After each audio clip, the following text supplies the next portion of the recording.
Hello बच्चों, let's read the question and the question says which of the following is true and the options are A, E, H, G have same units, B, at 0 degree Celsius and 1 atmosphere 10 gram ice and 10 gram water have same value of Gibbs free energy, C, free expansion of an ideal gas is simultaneously isothermal as well as ideal and D all of the above। तो हमें बताना है इनमें से कौन कौन सी statement true है। तो चलिए सबसे पहले हम इस क्वेश्चन के लिए की कंसेप्ट देख लेते हैं। तो की कंसेप्ट में हमें पता होना चाहिए some thermodynamical terms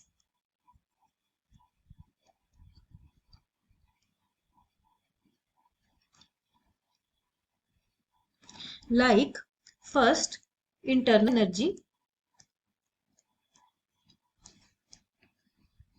we can say that जो इंटरनल एनर्जी होती है वो क्या होता है sum of all energies like potential energy kinetic energy of related to the system.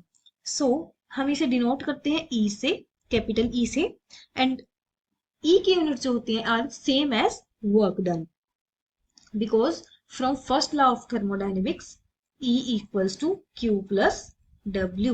So we can say that energy E जो internal energy उसकी units क्या हो जाएंगी जूल। नेक्स्ट हमें पता होना चाहिए दैट व्हाट इज एंथैल्पी।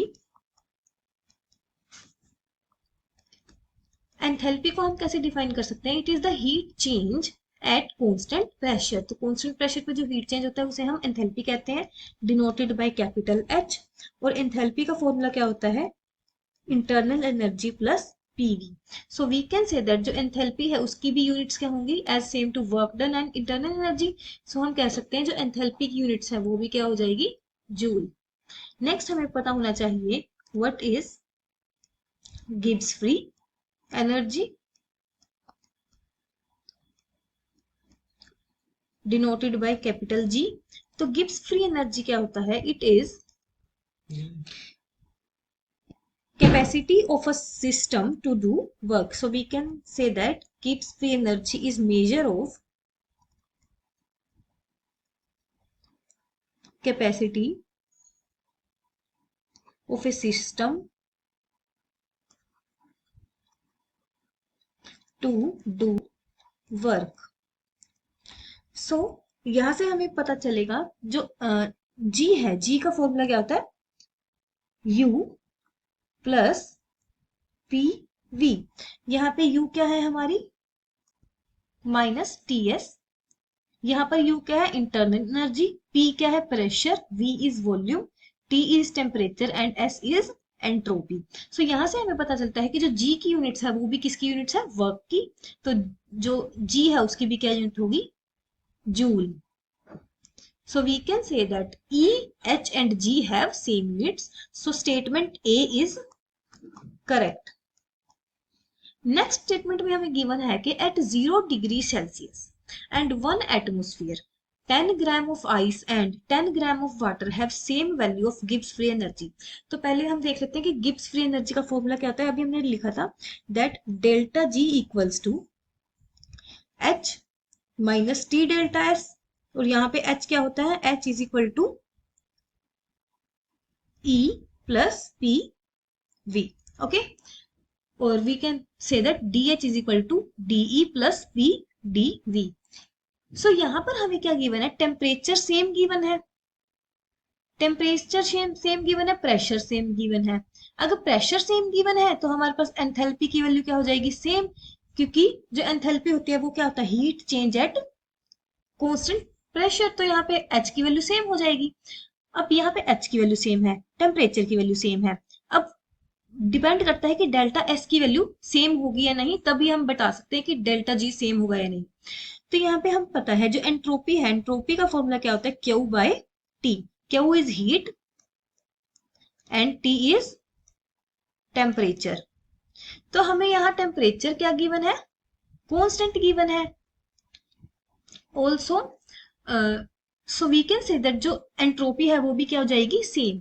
सो यहाँ से हमें पता चलता है कि जो डेल्टा जी की वैल्यू है दोनों प्रोसेसेस के लिए, जहां पे क्या हो रहा है,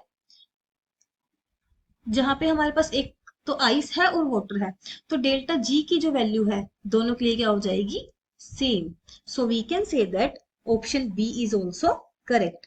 नेक्स्ट हमें गिवन था option C that for free expansion the process is adiabatic and isothermal. So हम इसे प्रूव करते हैं।